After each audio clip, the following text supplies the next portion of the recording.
أشهد أن لا إله إلا الله وحده لا شريك له وأشهد أن محمدا عبده ورسوله أما بعد فأعوذ بالله من الشيطان الرجيم بسم الله الرحمن الرحيم الحمد لله رب العالمين الرحمن الرحيم مالك يوم الدين إياك نعبد وإياك نستعين اهدنا الصراط المستقيم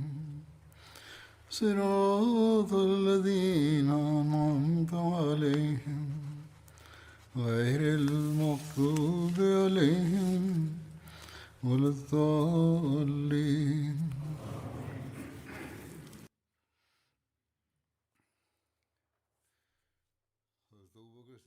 Masih berlangsung pembahasan berkenaan dengan keistimewaan Hadrat Abu Bakar Siddiq radhiyallahu anhu. Hari ini pun masih berlanjut topik tersebut. Hadrat Aisyah radhiyallahu anha meriwayatkan bahwa ayat yang berbunyi alladzina stajabu lillahi war rasuli min ba'di ma asabahumul qarh lilladzina ahsanu minhum wattaqau ajrun azim, yaitu orang-orang yang mentaati perintah Allah dan Rasul-Nya sesudah mereka mendapat luka, bagi orang-orang yang berbuat kebaikan di antara mereka dan yang bertakwa ada pahala yang besar. Berkenaan dengan itu, beliau bersabda kepada Hadrat Urwah, "Wahai putra saudara perempuanku, ayahmu Hadrat Zubair dan Hadrat Abu Bakar termasuk di antara mereka yang ketika perang Uhud Rasulullah terluka dan pasukan musyrik pergi. Lalu Rasulullah khawatir jangan-jangan musuh akan kembali lagi. Lalu Rasulullah bersabda, siapa yang akan membuntuti musuh? Di antara mereka ada 70 orang yang menawarkan diri untuk tugas tersebut. Di antaranya adalah Hadrat Abu Bakar dan Hadrat Zubair juga. Ketika Abu Sufyan berada di lembah pada akhir perang Uhud dan mengatakan bahwa tahun depan di hari yang sama di tempat Badar ada janji pertempuran lain dan Nabi Sallallahu Alaihi Wasallam menerimanya, maka Abu Sufyan segera membawa pasukannya ke Mekkah.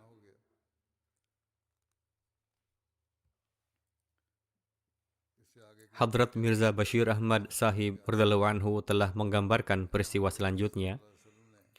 Sebagai tindakan kewaspadaan, Hadrat Rasulullah sallallahu alaihi wasallam segera menyiapkan sekelompok sahabat yang berjumlah 70 orang, yang di dalamnya termasuk Hadrat Abu Bakar dan Hadrat Zubair, dan mengirimkan mereka untuk mengikuti Laskar Quraisy. Ini adalah riwayat Bukhari. Para sejarawan secara umum meriwayatkan bahwa beliau mengutus Hadrat Ali dan menurut sebagian riwayat Hadrat Sa'ad bin Waqqas untuk mengikuti mereka dan bersabda kepada beliau, dapatkanlah informasi apakah mereka berniat menyerang Madinah ataukah tidak. Rasulullah bersabda kepadanya, jika Quraisy menunggangi unta dan membiarkan kuda-kuda tanpa muatan, maka hendaknya ini difahami bahwa mereka sedang kembali ke Mekah dan tidak memiliki niatan untuk menyerang Madinah. Namun jika mereka menunggangi kuda, maka hendaknya difahami bahwa niat mereka tidak baik. Dan Rasulullah menekankan kepadanya bahwa jika Quraisy mengarah ke Madinah, maka segera beritahu beliau, dan dengan penuh gairat Rasulullah bersabda, jika Quraisy saat ini tengah menyerang Madinah, maka demi Allah, kita akan menghadapi mereka dan membuat mereka merasakan serangan ini. Alhasil, delegasi yang pergi tersebut segera pulang kembali dengan membawa kabar bahwa laskar Quraisy tengah berjalan menuju Mekah.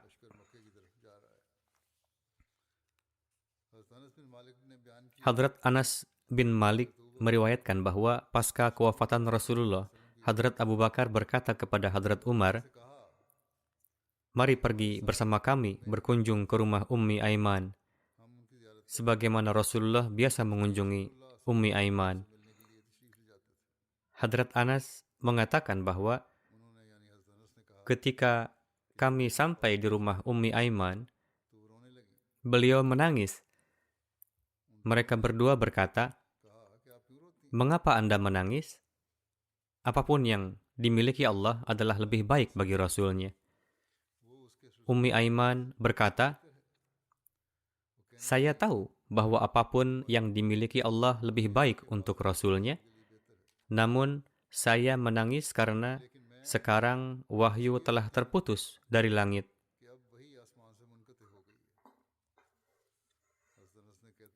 Hadrat Anas mengatakan bahwa Ummi Aiman pun membuat mereka berdua menangis. Mereka berdua mulai menangis bersamanya. Rasulullah SAW bersabda, "Wahai manusia, Allah mengutusku kepada kalian, namun kalian mengatakan bahwa saya pembohong. Tetapi Abu Bakar membenarkanku dan menzahirkan rasa simpati kepadaku dengan jiwa dan hartanya." Hadrat Muslim Maud bersabda bahwa Hadrat Abu Bakar adalah satu-satunya yang berkenaan dengannya. Rasulullah bersabda, "Setiap dari kalian pernah mengingkari saya, tapi Abu Bakar adalah orang yang di dalam dirinya saya tidak menemukan kebengkokan." Pada kesempatan perdamaian Hudaybiyah, ketika perjanjian damai dibuat antara Rasulullah dan Quraisy Mekah, dan Abu Jandal dikembalikan oleh Rasulullah sesuai dengan syarat-syarat perjanjian, saat itu para sahabat diliputi kekecewaan yang sangat. Dalam menjelaskan hal tersebut, Hadrat Mirza Bashir Ahmad telah menulis bahwa orang-orang Muslim tengah menyaksikan pemandangan ini dan air mata mengalir sebab gejolak keislaman mereka. Namun di hadapan Rasulullah SAW mereka diam, tak melakukan apapun. Akhirnya Hadrat Umar tak sanggup menahannya, lalu mendekati Rasulullah, dan dengan gemetar Hadrat Umar berkata, "Bukankah Tuhan adalah Nabi Allah yang benar?" Rasulullah bersabda, "Ya, tentu saja." Hadrat Umar berkata, "Bukankah kita ada di atas kebenaran dan musuh kita ada di atas kebatilan?" Rasulullah bersabda, "Ya, sungguh benar." Hadrat Umar berkata, "Lalu kini mengapa kita menanggung kehinaan jika agama kita adalah agama yang benar?" Rasulullah SAW melihat keadaan tabiat Hadrat Umar, menjawab dengan singkat, "Perhatikan Umar, aku adalah Rasul Allah, dan aku mengetahui kehendak Tuhan, dan aku tak dapat berjalan menentang kehendaknya, dan dialah penolongku." Namun tabiat Hadrat Umar semakin tergonjang. Beliau berkata, "Bukankah Huzur telah bersabda kepada kami bahwa kita akan tawaf di Baitullah?" Rasulullah bersabda, "Ya, tentu saja, saya telah mengatakan hal itu. Namun apakah saya mengatakan bahwa tawaf itu pasti akan terjadi tahun ini?" Hadrat Umar berkata, "Tidak, Tuhan tidak mengatakan demikian." Hadrat Rasulullah bersabda, "Oleh karena itu, tunggulah, engkau pasti akan memasuki Mekah dan melakukan tawaf di Ka'bah." Namun goncangan itu tak kunjung menenangkan Hadrat Umar. Namun karena tingginya wibawa Rasulullah SAW, Hadrat Umar pun beranjak dari beliau, lalu mendatangi Hadrat Abu Bakar, serta mengutarakan gejolak yang sama yang beliau rasakan itu. Hadrat Abu Bakar pun memberi jawaban seperti demikian, dan lantas beliau memberi nasihat kepada Hadrat Umar dengan mengatakan, "Wahai Umar, jagalah dirimu, dan janganlah engkau membiarkan renggang tali yang telah engkau eratkan kepada Rasul Allah, karena demi Tuhan, wujud yang kepadanya kita telah menyerahkan tangan kita, ia adalah sosok yang benar." Hadrat Umar berkata, saat itu saya mengutarakannya lagi akibat gejolak yang menggoncang diri saya.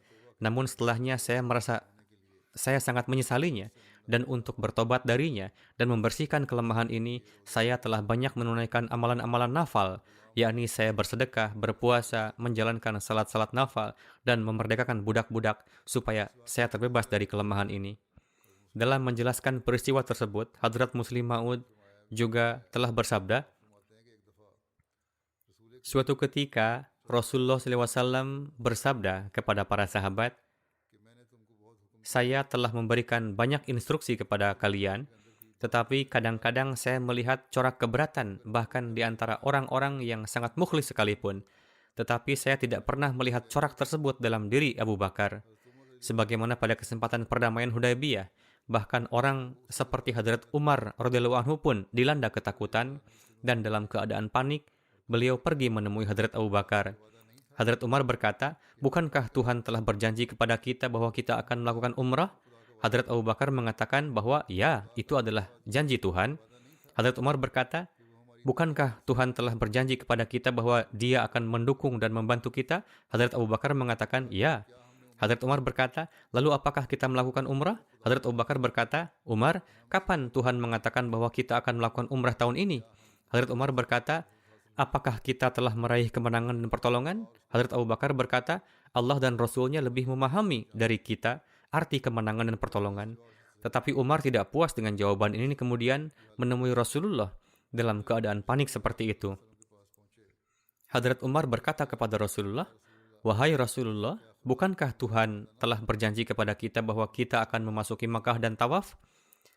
Rasulullah bersabda, ya. Hadrat Umar berkata, bukankah kita jemaat ilahi dan tidakkah Tuhan telah menjanjikan kita kemenangan dan pertolongan Tuhan? Rasulullah bersabda, ya. Hadrat Umar berkata, wahai Rasulullah, apakah kita melakukan umrah? Rasulullah bersabda, kapan Tuhan mengatakan bahwa kita akan melakukan umrah tahun ini? Tadinya saya mengira umrah akan dilaksanakan tahun ini. Tuhan tidak membuat keputusan apapun. Hadrat Umar berkata, lalu apa arti dari janji kemenangan dan pertolongan? Rasulullah bersabda, pertolongan Tuhan pasti akan datang dan apa yang Dia janjikan akan terpenuhi. Seolah-olah jawaban yang diberikan oleh Hadrat Abu Bakar adalah jawaban yang sama dengan yang diberikan oleh Nabi Suci Sallallahu Alaihi Wasallam. Satu-satunya perbedaan antara kedua riwayat tersebut adalah bahwa pada riwayat yang pertama, Hadrat Umar pertama kali datang menemui Rasulullah, kemudian setelah itu menemui Hadrat Abu Bakar, sedangkan berdasarkan yang disabdakan oleh Hadrat Muslim Maud adalah sama, namun Hadrat Umar pertama-tama pergi menemui Hadrat Abu Bakar dan kemudian datang ke hadapan Rasulullah.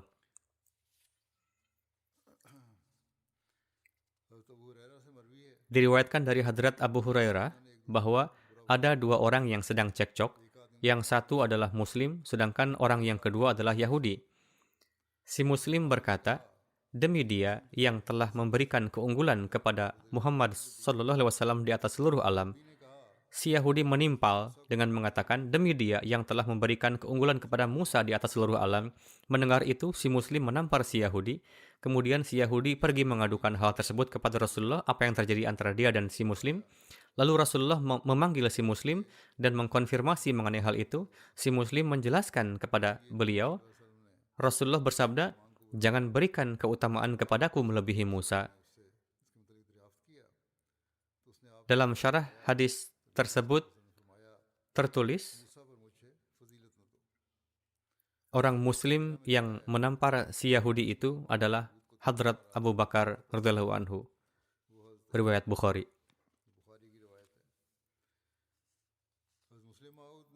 Dalam menjelaskan kejadian tersebut, Hadrat Muslim Maud bersabda, Rasulullah juga sangat memperhatikan perasaan para pengikut agama lain. Suatu ketika seorang Yahudi berkata di depan Hadrat Abu Bakar, aku bersumpah demi Musa yang telah Allah unggulkan di atas semua nabi. Mendengar hal ini, Hadrat Abu Bakar menamparnya. Ketika Rasulullah mendengar berita tentang kejadian ini, Rasulullah menegur seseorang seperti Hadrat Abu Bakar.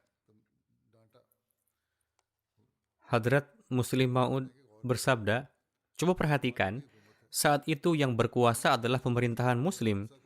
Seorang Yahudi memberikan keutamaan kepada Hadrat Musa di atas Rasulullah dan mengatakan sesuatu yang membuat orang yang berhati lembut seperti Hadrat Abu Bakar pun marah. Lalu beliau menamparnya. Tetapi Rasulullah tidak menegur si Yahudi, melainkan menegur Abu Bakar dengan bersabda, "Mengapa kamu melakukan demikian? Dia berhak untuk memiliki keyakinan apapun yang dia mau. Jika itu adalah keyakinannya, dia boleh mengatakannya." Dalam menjelaskan perihal kecintaan Hadrat Abu Bakar kepada Nabi Suci Sallallahu Alaihi Wasallam, Hadrat Muslim Ma'ud radhiyallahu anhu menyatakan bahwa Hadrat Abu Bakar juga memiliki jalinan kecintaan kepada Nabi Suci Sallallahu Alaihi Wasallam. Ketika Rasulullah meninggalkan Makkah untuk memasuki Madinah, pada saat itu pun zahir hubungan kecintaan beliau. Begitupun ketika tiba waktu kewafatan Rasulullah, pada saat itu pun zahir hubungan kecintaan beliau. Sebagaimana ketika turun wahyu kepada Rasulullah yang berbunyi, "Idza jaa nasrullahi wal fath wa ra'aitan nasa yadkhuluna fi dinillahi afwaja fasabbih bihamdi rabbika wastaghfir innahu kana tawwaba." Di dalam ayat tersebut tersirat kabar kewafatan Rasulullah. Rasulullah menyampaikan khutbah, dan di dalam khutbah tersebut Rasulullah mengabarkan perihal turunnya surat tersebut dan bersabda, Allah Ta'ala telah memberikan izin kepada seorang hambanya untuk memilih satu di antara dua pilihan, yakni persahabatan dengannya atau kemajuan duniawi. Lalu saya mengutamakan persahabatan dengan Allah Ta'ala. Ketika mendengar surah ini, wajah segenap para sahabat berseri-seri dan penuh kegembiraan. Dan mereka semua menyuarakan takbir memuji Allah dan berkata, segala puji bagi Allah, saat itu akan datang. Namun tatkala semua orang bahagia, Hadrat Abu Bakar diliputi kesedihan dan menangis. Abu Bakar berkata, "Wahai Rasulullah, biarkan orang tua, ayah, istri, dan anak-anak kami dikorbankan untuk Anda. Kami siap mengorbankan segalanya untuk Anda, seolah-olah sebagaimana seekor kambing disembelih ketika orang yang dicintai sakit. Begitu pula Hadrat Abu Bakar mengorbankan dirinya dan semua orang yang dicintainya demi Rasulullah SAW. Melihat Hadrat Abu Bakar menangis, beberapa sahabat berkata, "Coba lihat apa yang terjadi pada orang tua ini. Allah Ta'ala telah memberikan pilihan kepada seorang hamba, apakah dia memilih persahabatan ataukah kemajuan duniawi. Lalu sang hamba, yakni Rasulullah, menyukai persahabatan. Lantas mengapa Anda menangis?"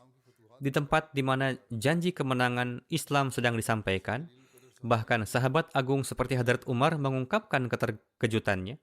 Rasulullah SAW dapat merasakan tanggapan orang-orang dan melihat ketidakberdayaan Hadrat Abu Bakar. Lalu Rasulullah bersabda untuk menghiburnya, "Abu Bakar sangat saya sayangi, sehingga jika diizinkan untuk menjadikan seseorang sebagai khalil selain Allah Ta'ala, saya akan menjadikan Abu Bakar sebagai khalil bagi saya. Namun saat ini pun ia tetap teman dan sahabat saya."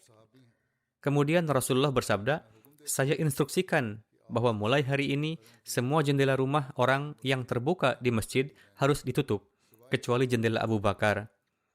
Dengan cara ini Rasulullah memuji kecintaan Hadrat Abu Bakar karena itu adalah kecintaan yang sempurna. Kecintaan yang telah memberitahu Hadrat Abu Bakar bahwa di balik berita kemenangan dan pertolongan ini adalah berita kewafatan Rasulullah. Dan Hadrat Abu Bakar mempersembahkan jiwanya dan jiwa orang-orang terkasih sebagai tebusan, seolah-olah mengatakan, "Biarlah kami mati, tetapi engkau, wahai Rasulullah, tetap hidup." Bahkan pada saat kewafatan Rasulullah pun, Hadrat Abu Bakar menampilkan contoh kecintaan yang luar biasa.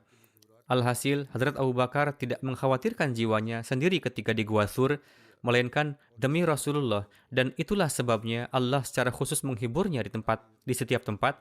Kapanpun beliau berekspresi, itu didasari karena kecintaan beliau kepada Rasulullah SAW. Hadrat Muslim Ma'ud di satu tempat pernah bersabda, di dalam hadis tertera bahwa suatu saat Hadrat Umar dan Hadrat Abu Bakar saling berselisih dalam suatu hal. Perselisihan ini semakin meningkat. Hadrat Umar memiliki tabiat yang keras, maka dari itu Hadrat Abu Bakar berpikir bahwa adalah lebih baik jika beliau beranjak dari tempat itu supaya jangan sampai perselisihan itu menjadi memanas. Tatkala Hadrat Abu Bakar berupaya untuk pergi, Hadrat Umar maju ke depan dan memegang kemeja beliau sembari meminta untuk menjawab ucapannya. Ketika Hadrat Abu Bakar berupaya melepaskannya, kemeja beliau robek. Hadrat Abu Bakar pulang ke rumah beliau Tetapi Hadrat Umar menyaksikan dan berpikir bahwa Hadrat Abu Bakar akan pergi mengadu kepada Rasulullah. Hadrat Umar pun membuntuti dari belakang supaya ia pun dapat menyampaikan alasannya di hadapan Rasulullah. Akan tetapi, jejak Hadrat Abu Bakar hilang dari pandangan Hadrat Umar.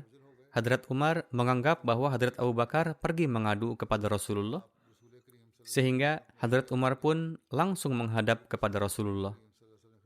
Ketika tiba di sana, Hadrat Umar tidak melihat Hadrat Abu Bakar, tetapi karena di dalam hatinya telah muncul penyesalan, maka dari itu Hadrat Umar berkata, "Wahai Rasulullah, saya telah melakukan kesalahan. Saya telah berlaku keras kepada Hadrat Abu Bakar. Hadrat Abu Bakar tidak salah apapun, dan sayalah yang salah." Tatkala Hadrat Umar tampak ada di hadapan Rasul Karim SAW, maka seseorang pergi menemui Hadrat Abu Bakar untuk menyampaikan bahwa Hadrat Umar pergi ke hadapan Rasulullah untuk mengadu tentang Hadrat Abu Bakar.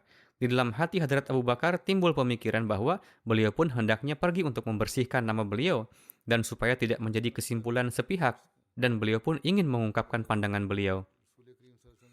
Ketika Hadrat Abu Bakar tiba di tempat Rasulullah, saat itu Hadrat Umar tengah menyampaikan, "Wahai Rasulullah, saya telah salah. Saya telah berselisih dengan Abu Bakar dan kemejanya telah robek akibat saya." Tatkala Rasulullah mendengar ini, maka muncul rona marah di wajah Rasulullah. Rasulullah bersabda, "Wahai segenap manusia, apa yang terjadi padamu tatkala seluruh dunia dahulu mengingkariku dan engkau pun memusuhiku? Di saat itu Abu Bakarlah yang mengimaniku dan menolongku dalam setiap coraknya." Kemudian beliau bersabda seraya sedih, "Apakah sekarang ini pun engkau tidak meninggalkanku dan Abu Bakar?" Beliau tengah bersabda demikian tatkala Hadrat Abu Bakar masuk. Dalam menjelaskan hal ini secara lebih jauh, Hadrat Muslim Maud bersabda, "Inilah contoh dari kecintaan yang sesungguhnya, yaitu peristiwa tatkala Hadrat Abu Bakar masuk dan apa corak yang beliau tempuh." Hadrat Muslim Maud bersabda, "Inilah contoh dari kecintaan yang sesungguhnya, yakni alih-alih beliau menyampaikan alasan bahwa, 'Wahai Rasulullah, ini bukanlah salahku, tetapi ini adalah salah Umar.' Namun tatkala Hadrat Abu Bakar melihat bahwa timbul kesedihan di hati Rasulullah, maka Hadrat Abu Bakar sebagai seorang pecinta sejati pun tidak dapat menanggungnya, bahwa karena sebabnya lah Rasulullah SAW mengalami kesedihan.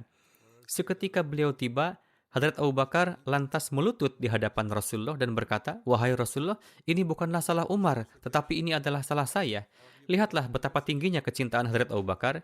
Hadrat Abu Bakar tidak sanggup menerima bila hati kekasih sejati beliau bersedih. Tatkala Hadrat Abu Bakar melihat bahwa Rasulullah marah kepada Hadrat Umar, beliau tidak merasa senang. Pada umumnya, manusia memiliki kebiasaan bahwa ia akan senang tatkala ia melihat lawannya dimarahi. Tetapi pecinta sejati ini tidak menyukai bila kalbu Rasulullah mengalami kesedihan. Apapun sebabnya itu, Hadrat Abu Bakar berkata, "Saya boleh dipenjara, tetapi saya tidak akan membiarkan hati kekasih saya mengalami kesedihan." Dengan sangat memohon, Hadrat Abu Bakar berkata, "Wahai Rasulullah, itu bukanlah kesalahan Umar, tetapi itu adalah kesalahanku." Hadrat Muslim Maud bersabda, "Jika Hadrat Abu Bakar demi semata-mata menjauhkan kepedihan di hati Rasulullah, beliau menyatakan diri bahwa beliau bersalah meskipun telah terzalimi supaya hati Rasulullah tidak bersedih, maka apakah mungkin bahwa seorang hamba mukmin tidak melakukan suatu amalan demi keridaan Tuhan, di mana hal itu akan mendekatkan keridaan Allah Ta'ala kepadanya? Inilah juga tanda seorang mukmin, yakni demi meraih keridaan Allah Ta'ala, ia melakukan suatu amalan dan ia tidak melakukan apapun pekerjaan yang darinya Allah Ta'ala akan marah." Terkait ini, peristiwa ini memberikan permisalannya. Kemudian Hadrat Muslim Maud radhiyallahu anhu di satu tempat bersabda, suatu saat dibawakanlah satu naskah Taurat ke hadapan Hadrat Rasulullah SAW dan dikatakan, "Wahai Rasulullah, ini adalah Taurat." Mendengar hal ini, Rasulullah pun terdiam. Namun Hadrat Umar membuka Taurat itu dan mulai membacanya. Atas hal ini tampak rona ketidaksenangan di wajah Rasulullah. Hadrat Abu Bakar yang melihat hal ini, lalu beliau lantas memarahi Hadrat Umar dan berkata, "Apakah Anda tidak melihat bahwa Rasulullah tidak menyukainya. Mendengar ucapan beliau ini, timbul jugalah perhatian di diri Hadrat Umar sehingga beliau melihat wajah Rasulullah. Tatkala Hadrat Umar pun melihat tanda-tanda ketidaksenangan di wajah Rasulullah, maka Hadrat Umar pun memohon maaf kepada Rasulullah. Hadrat Muslim Maud telah menerangkan peristiwa ini dan menyampaikan tafsir suatu ayat Al-Quran mengenai kemarahan Rasulullah SAW ini dikarenakan Hadrat Umar yang telah menilawatkan suatu ayat dari Taurat yang adalah bertentangan dengan ajaran Islam. Jadi inilah alasannya, bukan disebabkan karena Hadrat Umar membaca Taurat. Jika ada yang tertarik untuk membaca tafsir tentang ini, maka rincian tentang ini pun tertera di Tafsir Kabir Jilid 6 Surah An-Nur ayat 3 dan dapat dibaca di sana. Hadrat Muslim Maud radhiyallahu anhu bersabda, bukti betapa cintanya sahabat kepada Rasulullah SAW dapat dilihat dari satu peristiwa Hadrat Abu Bakar berikut. Setelah kewafatan Rasulullah Sallallahu Alaihi Wasallam, tatkala sebagian kabilah Arab telah menolak untuk membayar zakat, maka Hadrat Abu Bakar pun siap untuk berperang menghadapi mereka. Kondisi di saat itu adalah sedemikian rupa genting, di mana sosok berpengaruh seperti Hadrat Umar pun menyampaikan saran agar hendaknya bersikap lunak terhadap orang-orang itu. Namun Hadrat Abu Bakar menjawab, putra Abu Kahafah tidaklah memiliki kekuatan untuk membatalkan perintah yang telah diberikan oleh Rasulullah. Demi Allah, jika orang-orang ini pun memberikan hanya seutas tali pengikat unta sebagai zakat di masa Rasulullah, maka saya pun akan mengambilnya dari mereka. Dan saya tidak akan berhenti selama zakat itu tidak dibayar oleh mereka. Ini adalah riwayat Bukhari. Hadrat Abu Bakar bersabda, jika Anda sekalian tidak dapat mendukungku dalam perkara ini, maka tidaklah mengapa. Aku sendiri yang akan menghadapi mereka. Betapa ini merupakan contoh kesetiaan kepada Rasul, karena dalam keadaan yang sangat genting ini, di mana para sahabat terkemuka pun mengusulkan agar menghindari peperangan, namun demikian beliau siap untuk menanggung segala macam bahaya demi memenuhi perintah Rasulullah. Demikian pula saat para sahabat berupaya keras menahan kepergian pasukan Usama, Hadrat Abu Bakar tetap bersabda, kendati pun musuh sedemikian rupa tangguh, di mana mereka sanggup menaklukkan Madinah, sehingga mayat para wanita muslim pun akan diseret oleh anjing, saya tetap tidak dapat menahan pasukan yang telah disiapkan oleh Rasulullah untuk dikirim. Hadrat Jabir menjelaskan bahwa Rasulullah Sallallahu Alaihi Wasallam bersabda, jika harta dari Bahrain datang kepadaku, maka aku akan memberi kalian semua sekian dan sekian. Beliau menyampaikan dengan isyarah dengan tangan beliau. Namun harta itu datang tatkala Rasulullah telah wafat. Ketika harta dari Bahrain tiba, Hadrat Abu Bakar lalu memerintahkan kepada penyeru agar mengumumkan bahwa siapa saja yang telah mendapatkan janji dari Rasulullah, maka hendaknya mereka datang kepada beliau. Mendengar ini, seseorang berkata, saya pun datang menemui beliau dan berkata bahwa Rasulullah SAW telah menjanjikan sekian dan sekian kepada saya. Maka Hadrat Abu Bakar memberikan 3 lab atau genggam penuh kepada saya. Yakni Ali bin Madini berkata, Sufyan mengangkat kedua tangannya yang penuh dan memberikan seperti ini 3 kali kepada saya.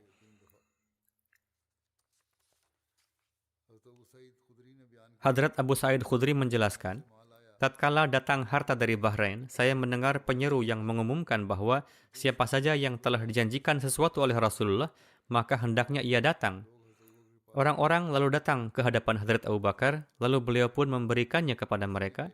Kemudian datanglah Hadrat Abu Bashir Ma'azani. Ia berkata, Rasulullah telah bersabda, wahai Abu Bashir, jika datang harta kepada kami, maka datanglah kemari. Atas hal ini, Hadrat Abu Bakar lalu memberi 2 atau 3 lab atau genggam penuh kepadanya, di mana semua itu berjumlah 1.400 dirham. Lab artinya kedua genggam tangan penuh. Suatu saat para sahabat tengah berbincang dengan Hadrat Abu Bakar Siddiq dan beberapa saat kemudian beliau berkata kepada pelayan beliau, "Berilah air minum." Pelayan itu beberapa saat kemudian membawa mangkuk tanah. Hadrat Abu Bakar Siddiq memegang mangkuk itu dengan kedua tangan beliau. Tatkala beliau mendekatkannya ke mulut demi menghilangkan haus, beliau melihat bahwa mangkuk itu penuh dengan madu yang dicampur juga dengan air. Hadrat Abu Bakar meletakkan mangkuk itu dan tidak meminumnya. Lalu beliau melihat ke pelayan beliau dan bertanya kepadanya, "Apakah ini?" Pelayan itu menjawab, "Air itu telah dilarutkan dengan madu." Hadrat Abu Bakar Siddiq lalu melihat ke mangkuk itu dengan seksama. Baru beberapa saat saja, air mata pun jatuh mengalir dari kedua mata beliau. Hadrat Abu Bakar Siddiq menangis dengan sangat terseduh-seduh. Sembari menangis, suara beliau pun meninggi hingga jeritan yang keras pun keluar dari diri beliau. Orang-orang mendatangi beliau dan berupaya menghibur beliau dengan berkata, "Wahai Khalifah Rasul, apa yang terjadi? Mengapa Huzur sedemikian rupa menangis? Ayah ibu kami siap berkorban demi engkau. Mengapa Huzur menangis dengan sangat terisak-isak?" Hadrat Abu Bakar Siddiq tidak menghentikan tangisan beliau sehingga orang-orang di sekeliling beliau pun mulai menangis melihat beliau. Melihat mereka terus menangis hingga terdiam, namun Hadrat Abu Bakar terus menangis tanpa henti. Tatkala air mata beliau berhenti mengalir, orang-orang lantas menanyakan sebab beliau menangis, berkata, "Wahai Khalifah Rasul sallallahu alaihi wasallam, tangisan apakah ini? Apakah sesuatu yang telah membuat Huzur menangis?" Hadrat Abu Bakar mengusap air mata dengan ujung kain beliau serta berupaya menguasai diri beliau dan bersabda, "Saya saat itu ada di hari-hari sakit menjelang kewafatan Rasulullah. Saya saat itu melihat Rasulullah tengah menjauhkan sesuatu dari tangan beliau, namun saya tidak melihat sesuatu itu. Saat itu beliau dengan suara lemah bersabda, 'Menjauhlah dari saya, menjauhlah dari saya.' Saya melihat ke sekeliling saya, namun saya tidak melihat sesuatu pun. Saya bertanya, 'Wahai Rasulullah, saya melihat bahwa Huzur tengah menjauhkan sesuatu dari diri Huzur, namun saya tidak melihat sesuatu pun di sekitar Huzur.' Huzur Sallallahu Alaihi Wasallam menengadah ke arah saya dan bersabda, 'Pada hakikatnya itu adalah dunia yang datang ke arah saya dengan segala kemegahannya.' Saya berkata kepada dunia, 'Menjauhlah.' Yaitu saat itu Rasulullah telah melihat suatu pemandangan kasyaf. Alhasil, ia, yakni dunia pun menjauh sembari berkata demikian, 'Jika Anda telah terbebas dari saya, maka bagaimana dengan orang-orang yang akan datang setelah Anda? Mereka tidak akan selamat dari saya.' Kemudian Hazrat Abu Bakar Siddiq dengan penuh kegelisahan menggelengkan kepala beliau dan dengan suara penuh kesedihan bersabda, 'Wahai manusia, saya pun telah merasa takut karena madu yang terlarut di dalam air ini, yaitu jangan sampai dunia ini menguasai saya. Karena itulah saya menangis terseduh-seduh. Jadi inilah rasa takut beliau kepada Allah Ta'ala.'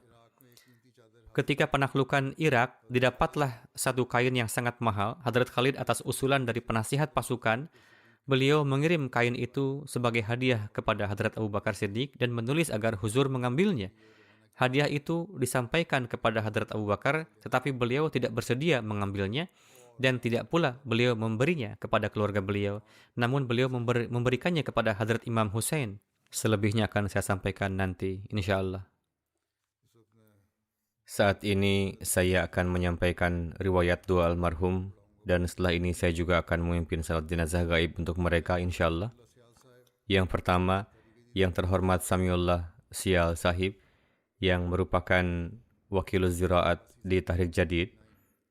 Beliau wafat pada usia 89 tahun. Inna lillahi wa inna ilaihi raji'un. Dengan karunia Allah Ta'ala beliau seorang musi. Ayahanda beliau adalah Rahmatullah Sial Sahib. Ahmadiyah masuk ke dalam keluarga Samiullah Sial Sahib melalui ayahanda beliau, Rahmatullah Sial Sahib, yang baiat pada tahun 38 di masa Hadrat Khalifatul Masih Al-Thani radhiyallahu anhu. Pada saat itu Samiullah Sial Sahib berusia 4 tahun. Ketika ibunda beliau mengetahui perihal baiat tersebut, beliau meninggalkan suaminya dan membawa almarhum besertanya. Ketika peristiwa ini disampaikan ke hadapan Hadrat Khalifatul Masih Al-Thani, maka Huzur bersabda kepada ayahanda beliau bahwa ajukan ke pengadilan dan ambillah kembali anak tersebut. Maka setelah dilakukan persidangan, anak tersebut diambil kembali. Demikianlah almarhum jatuh dalam pengasuhan ayahandanya dan beliau merawat almarhum. Ayahanda Samiullah Sahib syahid dalam kerusuhan di Punjab Timur. Setelah itu, semua kerabat beliau yang gair Ahmadi berusaha untuk mengambil kembali beliau dan berupaya menjauhkan beliau dari jemaat, namun beliau tidak meninggalkan Ahmadiyah. Pada tahun 49, beliau lulus matrik dari Talimul Islam School. Pada tahun 54, beliau meraih gelar BA dari Talimul Islam College. Kemudian pada tahun 56, beliau meraih gelar MA Statistika dari Government College Lahore. Beliau memiliki 2 orang putra. Salah satu putra beliau adalah seorang dokter di Kanada. Dan yang kedua, Iftikharullah Siyal Sahib adalah seorang wakaf zindagi yang bertugas di Rabuah. Pada tahun 49, Siyal Sahib mewakafkan diri dan bersama dengan para wakafin zindagi lainnya, beliau dites dan diwawancarai. Dan Hadrat Muslim Ma'ud sendiri yang mengetes beliau. Setelah itu, atas instruksi dari Hadrat Muslim Ma'ud, beliau mendaftar untuk pendidikan lanjutan di Talimul Islam College Lahore, di mana beliau sebelumnya menyelesaikan gelar BSc dan kemudian memperoleh gelar MSc Statistik. Pada tahun 53, beliau pertama kali ditugaskan di kantor, kemudian seterusnya beliau berkhidmat di berbagai kantor yang berbeda. Dari tahun 60 hingga 63, beliau mendapatkan taufik berkhidmat di Sierra Leone. Pada tahun 83, Hadrat Khalifatul Masih Ar-Rabi rahimahullah menetapkan beliau sebagai wakil ziraat dan sinaat wa tijarat. Dari tahun 88 hingga 99, beliau mendapatkan taufik berkhidmat menjadi wakil diwan, dan dari tahun 99 hingga 2012 sebagai wakil ziraat dan sinaat wa tijarat. Dari tahun 2012 hingga wafat, beliau menjabat sebagai wakil ziraat. Masa pengkhidmatan beliau mencakup 69 tahun. Selain itu, beliau juga sebagai anggota dari berbagai komite di Anjuman dan Tahrik Jadid, serta sebagai direktur dari beberapa perusahaan yang terdaftar. Demikian juga di Khudamul Ahmadiyah, beliau mendapatkan taufik berkhidmat di berbagai departemen dalam kurun waktu yang sangat lama. Istri beliau, Amatul Hafiz Siyal Sahibah, menuturkan bahwa dalam 60 tahun kehidupan pernikahan, saya melihat beliau seorang yang sangat baik, bersimpati pada sesama, bertawakal, dan penuh kasih sayang. Beliau mendahulukan orang lain daripada dirinya sendiri dalam segala hal dan mengutamakan perintah-perintah Khalifah Waqt di atas segala perkara. Beliau menuturkan, ketika menikah dengan saya, beliau sejak awal memberikan pemahaman kepada saya bahwa beliau seorang wakaf zindagi dan istri dari seorang wakif zindagi adalah wakif zindagi juga. Istri beliau kemudian menuturkan bahwa beliau seorang yang menyantuni orang-orang miskin dan beliau juga sangat mengkhidmati tamu yang datang ke rumah kami. Putra beliau Iftikharullah Siyal menuturkan bahwa sejak masih kanak-kanak pun beliau sangat setia dan cinta terhadap jemaat. Ketika ayahanda beliau syahid pada peristiwa kerusuhan di tahun 47, beliau menjadi benar-benar sendiri dan sebagaimana telah disampaikan, di antara kaum kerabat beliau, hanya ayah beliau yang Ahmadi dan ibunda beliau juga pergi meninggalkan beliau. Kaum kerabat beliau mengatakan kepada beliau, tinggalkanlah Ahmadiyah, kami akan menanggung seluruh biaya hidup dan pendidikanmu. Namun dikarenakan kecintaannya pada Ahmadiyah dan keyakinannya pada kebenaran Ahmadiyah, beliau memberikan jawaban dengan mengatakan, sekalipun saya harus mati kelaparan, saya tetap tidak akan meninggalkan Ahmadiyah. Dan selanjutnya beliau senantiasa teguh pada keimanannya ini. Beliau sangat menginginkan silsilah wakaf terus berlangsung dalam keturunan beliau. Putra beliau menuturkan, ketika saya mewakafkan diri, beliau sangat senang dan datang ke London. Lalu beliau sendiri memberitahukan hal ini kepada Hadrat Khalifatul Masih Ar-Rabi rahimahullah. Beliau, yakni Huzur, mengungkapkan kegembiraan beliau bahwa wakaf yang sejati adalah yang mata rantainya terus berlangsung di antara anak keturunan. Ketika kesulitan agama maupun duniawi datang, beliau bersujud di hadapan Allah Ta'ala dan berdoa dengan penuh rintihan untuk mendapat solusi dari kesulitan tersebut. Kemudian seorang putra beliau lainnya menulis, saya tidak pernah melihat beliau bolong melaksanakan tahajud satu kali pun sepanjang hidupnya. Beliau biasa membantu orang-orang miskin dengan segala cara yang memungkinkan. Putra beliau menuturkan, setelah kewafatan beliau, banyak orang datang kepada saya dan secara khusus menceritakan bahwa ketika kami memerlukan uang untuk suatu keperluan, kami datang kepada Sial Sahib dan beliau selalu membantu kami. Dalam beberapa kesempatan, di rumah sedang menghadapi suatu permasalahan dan pada saat bersamaan ada kesempatan untuk mengkhidmati jemaat. Maka pada kesempatan seperti itu, beliau biasa pergi untuk tugas jemaat dan menyerahkan segala permasalahan rumah tangga beliau kepada Allah Ta'ala.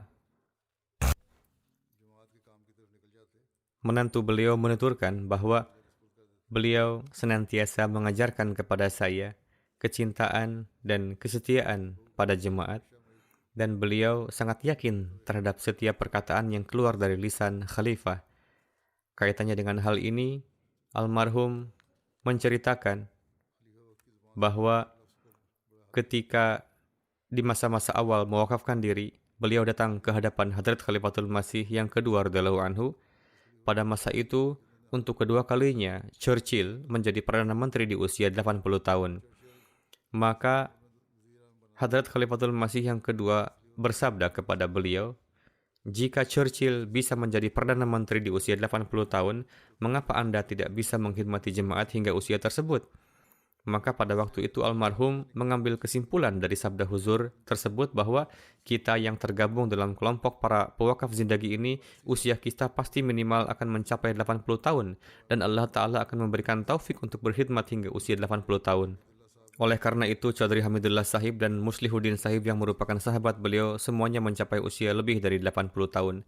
Ini bukan dikisahkan oleh menantu beliau, melainkan oleh putra beliau. Menantu beliau menuturkan, "Ayah saya wafat ketika saya masih kecil, dan di rumah mertualah saya mendapatkan kasih sayang seorang ayah dari beliau. Dalam 20 tahun kehidupan pernikahan saya selalu melihat kebaikan dan kasih sayang seorang ayah dari beliau. Beliau adalah seorang pecinta sejati Ahmadiyah dan khilafat. Beliau biasa menyantuni orang-orang miskin, pengkhidmat tamu, dan seorang yang jujur. Beliau biasa berzikir ilahi sambil berdiri maupun duduk. Beliau mensyukuri hal-hal yang kecil. Beliau juga berperan besar dalam tarbiyat anak-anak saya. Beliau mengingatkan mereka untuk mempelajari terjemahan Al-Quran dan membaca buku-buku Hadrat Masih Maud alaihi salam dan kemudian menguji mereka juga. Setiap kali anak-anak duduk bersama kakek, beliau senantiasa menceritakan sejarah jemaat dan peristiwa-peristiwa yang menggambarkan kasih sayang dan cinta dari para khalifah. Jika ada anak kecil sekalipun yang datang ke rumah, beliau tidak akan membiarkannya pergi meninggalkan rumah tanpa menyambutnya dan menjamunya." Basil Sahib, Naib Wakil Ziraat, menulis, Samiullah Syal Sahib adalah sosok yang penuh simpati terhadap sesama. Beliau sangat mencintai khilafat. Beliau juga biasa membantu para karyawan di kantor secara finansial. Beliau selalu menasihatkan untuk senantiasa menjalin hubungan dengan khalifah. Beliau selalu mengajarkan bahwa setiap peser uang jemaat harus dijaga, dan sebagaimana Hadrat Masih Maud alaihi salam bersabda bahwa jangan khawatir dari mana uang itu akan datang, yang harus menjadi perhatian adalah orang-orang yang mengurusi uang itu. Kemudian Basil Sahib menuturkan, kapanpun seorang wakaf zindagi, karyawan jemaat atau seorang Ahmadi datang untuk bertemu, beliau biasa mengatakan, begitu banyak keberkatan dalam pengkhidmatan terhadap jemaat, dan barang siapa yang melakukan pengkhidmatan, maka Allah Ta'ala akan menganugerahkan karunia-Nya yang dengan berlimpah, dan Allah Ta'ala sendiri yang akan memenuhi keperluan-keperluan mereka. Beliau memberikan contoh diri beliau sendiri, yakni saya dulu bukan apa-apa, lalu Allah Ta'ala menganugerahi saya banyak hal, dan ini semata-mata berkat dari wakaf. Nasrin Hai Sahibah menuturkan bahwa beliau adalah salah seorang figur yang penting dalam keluarga kami. Ayahanda dan ibunda saya senantiasa sangat menghormati beliau. Beliau tidak memiliki anak perempuan. Ketika saya berusia 7-8 tahun, beliau beserta bibi mengadopsi saya. Setelah itu, saya tinggal bersama mereka hingga menikah. Keduanya senantiasa memperlakukan saya layaknya putri mereka sendiri dan memperhatikan setiap keinginan saya sejak kecil. Beliau memberikan saya pendidikan yang terbaik dan menikahkan saya dengan seorang mubaligh. Mahmud Tahir Sahib, Sekretaris Fazli Umar Foundation, menuturkan bahwa almarhum menceritakan, suatu kali ketika saya meraih gelar BA dan mendapatkan penugasan pertama atas petunjuk dari Hadrat Muslim Maud radhiyallahu anhu, saya dikirim untuk meraih gelar MA saya. Pada saat itu, seseorang di kantor mengutarakan kekhawatirannya kepada Hadrat Muslim Maud bahwa setelah huzur membiayainya hingga meraih MA, jangan sampai ia pergi dan memilih pekerjaan duniawi. Atas hal itu, Hadrat Muslim Maud bersabda, sial bukanlah seorang pengkhianat. Imran Babar Sahib, seorang wakif zindagi yang bertugas sebagai pengawas Jaidah Tahrik Jadid, menuturkan, saya mendapatkan kesempatan bekerja bersama beliau selama 15 tahun. Beliau seorang yang sangat energik. Beliau tidak pernah ragu untuk bertemu atau berbicara dengan pejabat pemerintah mengenai pekerjaan jemaat. Ketika beliau mendapatkan kesempatan bepergian dengan kereta api, beliau biasa bertablig selama perjalanan dan melakukannya dengan suara keras supaya semua orang di dekatnya bisa mendengar. Lukman Sahib, Wakilul Mal Awal, menuturkan, beliau adalah sosok yang mengucapkan labaik terhadap suara khilafat dan juga biasa mengingatkan orang lain berkenaan dengan hal ini. Setiap kali tarik jadi diumumkan, beliau senantiasa segera datang untuk menuliskan perjanjian dan membayarkan candahnya. Syekh Haris Sahib yang bertugas di Tahrik Jadid menuturkan, ketika mewakafkan diri, beliau membimbing saya dalam setiap langkah. Beliau memperlakukan saya dengan penuh kecintaan dan kasih sayang. Beliau seorang wakif zindagi yang pemberani dan lugas. Haris Sahib juga menulis bahwa pada tahun 2008, Insinyur Javed, Ketua Dewan Persatuan Pakistan, datang ke Rabwah dari Islamabad secara khusus. Selain dengan para sesepuh lainnya, beliau juga bertemu dengan Sayyal Sahib. Sayyal Sahib tidak menyia-nyiakan kesempatan tabligh tersebut dan bertabligh kepada beliau dengan cara yang sangat baik. Semoga Allah Ta'ala menganugerahkan rahmat dan maghfirah kepada almarhum dan memberikan taufik kepada putra beliau yang merupakan wakif zindagi untuk dapat menjalankan wakafnya. Semoga Allah Ta'ala menjaga anak keturunan beliau tetap terhubung dengan jemaat dan menganugerahkan ketentraman kepada mereka yang ditinggalkan. Jenazah selanjutnya, yang terhormat Siddiqah Begum Sahibah, istri dari almarhum Ali Ahmad Sahib, muallim wakif zindagi, yang wafat beberapa hari yang lalu di usia 85 tahun. Inna lillahi wa inna ilaihi raji'un. Putra beliau, Abdul Hadi Tarik Sahib, adalah seorang mubalik dan bertugas sebagai dosen di Jamiah Ahmadiyah Ghana. Beliau lahir di Kadian. Ayahanda beliau wafat di usia muda pada tahun 44. Hadrat Muslim Maud radhiyallahu anhu mengambil ibunda beliau yang janda beserta anak-anaknya dalam perwalian beliau. Mereka dipanggil ke Kadian, lalu Hadrat Nawab Amatul Hafiz Begum Sahibah radhiyallahu anha menempatkan mereka di rumah peristirahatan beliau atau bungalow.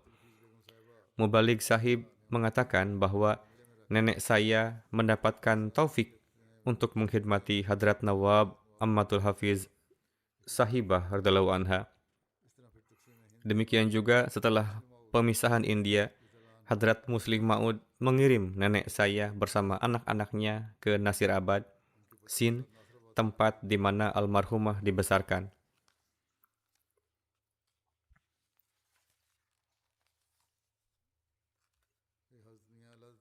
Almarhumah adalah menantu dari seorang sahabat Hadrat Masih Maud alaihi salam, Hadrat Mia Allah Data Sahib. Beliau juga istri dari seorang wakif zindagi dan juga ibu dari seorang wakif zindagi. Beliau bersama dengan suami beliau yang merupakan wakaf zindagi menjalani hidup sepenuhnya dengan ruh wakaf dan mendukung suami beliau dalam segala situasi yang sulit. Beliau sepanjang hidup tidak pernah meminta atau menuntut kepada seseorang. Beliau adalah sosok yang memiliki banyak sifat istimewa. Di antaranya yang menonjol adalah kerendahan hati, ketakwaan, kesederhanaan, keramahan terhadap tamu, kelemah lembutan, kebersahajaan, qanaah, menutupi kesalahan orang lain, penyabar, dan memiliki semangat yang tinggi. Sepanjang hidup, beliau tidak pernah mengadu dan mengeluh kepada siapapun. Beliau juga tidak pernah mendengarkan keburukan seseorang dan menceritakan keburukan seseorang. Beliau selalu memperlakukan orang lain yang merupakan kerabat maupun bukan kerabat beliau dengan kecintaan dan ketulusan. Selain salat 5 waktu, beliau juga dawam melaksanakan salat tahajud. Demikian juga beliau dawam melawatkan Al-Quran. Dan di hari-hari terakhir beliau, meskipun kondisi kesehatan yang buruk, ketika beliau tidak bisa melaksanakan salat dengan cara yang semestinya, maka beliau berdoa, Ya Allah, anugerahkanlah kesehatan dan kekuatan yang sedemikian rupa, sehingga saya bisa beribadah kepada Engkau dengan cara yang semestinya.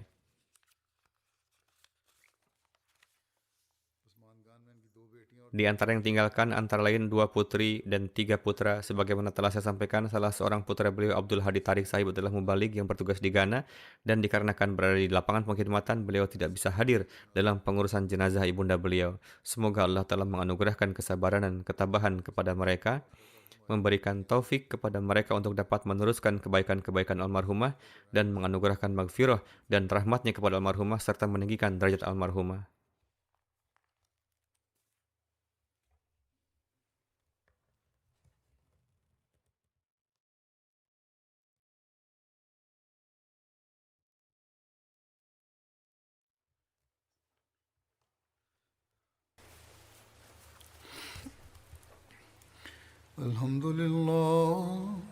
الحمد لله نحمده ونستعينه ونستغفره ونؤمن به ونتوكل عليه ونعوذ بالله من شرور أنفسنا ومن سيئات أعمالنا من يهده الله فلا مضل له ومن يضلله فلا هادي له ونشهد أن لا إله إلا الله ونشهد أن محمدا عبده ورسوله عباد الله رحمكم الله إن الله يأمر بالعدل والإحسان وإيتاء ذي القربى وينهى عن الفحشاء والمنكر والبغي يعظكم لعلكم تذكرون اذكروا الله يذكركم وادعوه يستجب لكم ولذكر الله أكبر.